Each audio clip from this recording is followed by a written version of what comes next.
All right, so this, of course, is the story that we are looking at on Fineprint, and this is a story that's come in from India, where the Indian Supreme Court is presently hearing the final arguments on a number of petitions that are seeking to legalize same-sex marriages in India. Same-sex couples in the LGBTQ community is hoping for a ruling in their favor, but the government has turned around and has said something very interesting. It has said that it is the job of the Parliament to in fact legislate on these issues. The hearings are being live streamed and debates are of course getting heated up. The case is being heard by a 5-judge constitutional bench which comprises the Chief Justice Diva Chandra, Attorney General SG Tushar Mehta is appearing for the central government, while Senior Advocate Mukul Rohatgi is appearing on behalf of the petitioners. Now, the hearing has adjourned for today and will continue tomorrow. In the next few minutes, we'll try and decode what is at stake here and what are the arguments that are being made. In the opening statement, the top lawyer said that the Parliament is the only constitutionally permissible forum to decide on creation of a new social relationship. This is what Tushar Mehta in fact argued. He said that those present in the proceedings don't represent the view of the nation, and therefore the court must first examine if it can even hear about this matter at all. In a reply, the Chief Justice of India asserted that the courts cannot be told as to how to make a decision and that they'll be hearing the petitioner's side. The Chief Justice Chandra also said that the arguments need to steer clear of personal marriage laws and the focus of this hearing will be solely on the Special Marriage Act. The petitioner side, represented by Rohatgi, has argued that marriage is a union of two people. That is how the petitioners want the institution of marriage to be defined, that it is a union of two people and not just of a man and a woman. They've argued that laws should be changed to reflect the concept of marriage, adding that the practices have changed over time and that same-sex couples also desire the respectability of a union. The judgment is the most significant challenge to India's LGBTQ plus rights status quo since 2018. 5 years ago, in a landmark judgment, the Supreme Court in fact struck down a colonial-era law criminalizing homosexuality. The hearings, of course, come as the urban Indian society is gradually shifting towards acknowledging same-sex couples. Pride marches are held in major cities with groups spreading and growing awareness around over the right of equality. The stigma around gay marriages, however, still remains, and if India does legalize gay marriages, then it will be the first country in Asia to do so. Only Taiwan has legalized same-sex marriages. So this, of course, is the issue on hand. Remember, it is the Supreme Court, a 5-judge bench court, which is presently hearing this particular matter.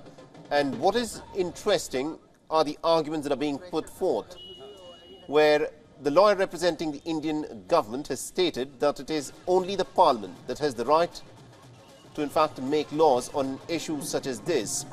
However, it now remains to be seen as to what will of course be ruled by the judges, because this is an extremely important matter. The Solicitor General Tushar Mehta, who is representing the government, has in fact questioned the Supreme Court's right to even hear about this matter. He said that this is not an issue that can be decided by 5 judges, and only the Parliament, which has been vested with sovereignty by the people of India, is the one that can actually rule over this matter.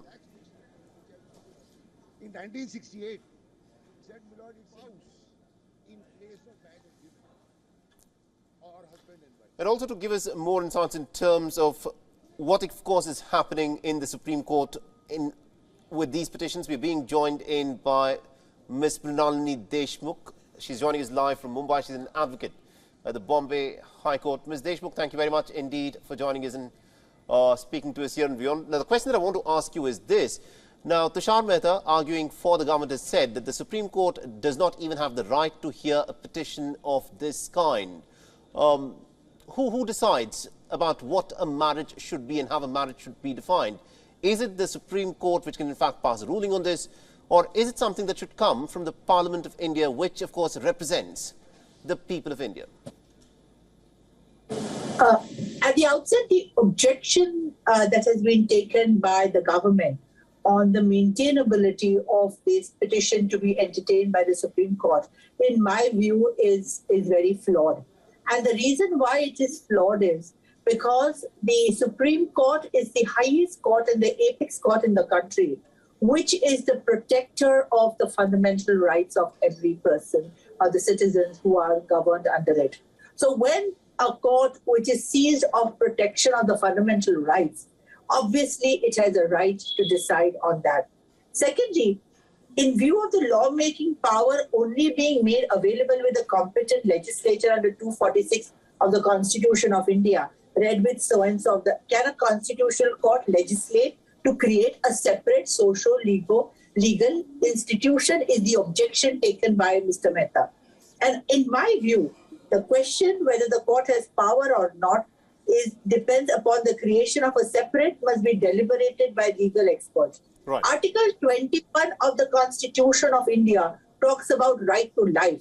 There is a fundamental right which is granted to the citizen. What is right to life?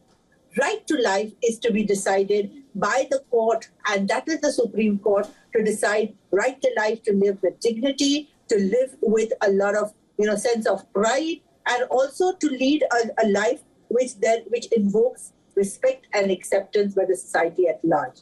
And this necessarily could be and can be legislated and decided by the apex court, is what my view is. So the objections of Mr. Mehta, in my view, are flawed, if I may use that word. All right, very interesting. And also, Ms. Deshmukh, one of the petitioners who's of course taking part in this has said that what the petitioners are seeking is not just the right to be left alone, but rather the right to be acknowledged as equals in the society. So the issue of same-sex marriages is not just a legal issue. It's not just about being recognized by law, but also about social acceptance as well. The question that I want to ask you is India as a nation ready to accept same-sex marriages? I believe India as a nation is very progressive, has been very, very progressive in the ways the laws have been made, and you will see the history of the Supreme Court of India. And may I say with utmost pride and a sense of a great sense of pride, that it has always been the judiciary who has sensed the pulse of the people and felt that it would be in the interest of the larger public. And in this case, people who belong to the LGBTQ, the section of the society, whose sexual orientation was first criminalized. It was the Supreme Court who struck down. Today, people are very proudly going about and saying that, yes, I'm a gay, I'm a lesbian, and I am a human being like any other person. That power has been given by the Supreme Court. And now I feel that once that has been crossed, why would they not be part of the mainstream, given that right of dignity, given that right of life, which includes not only acceptance and not only by saying that they're a special section, but they are on par with anybody like you and me and others which are on this field.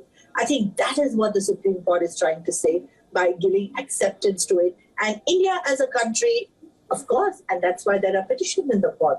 And that is why we need to bring about some kind of reality check. This is what it is, and we need to accept it. Why not? I think you've put it really well there. Thank you very much indeed, Ms. Deshmukh, for joining us and getting us all those insights there. Thank you. Thank you for having me over. WION is now available in your country. Download the app now and get all the news on the move.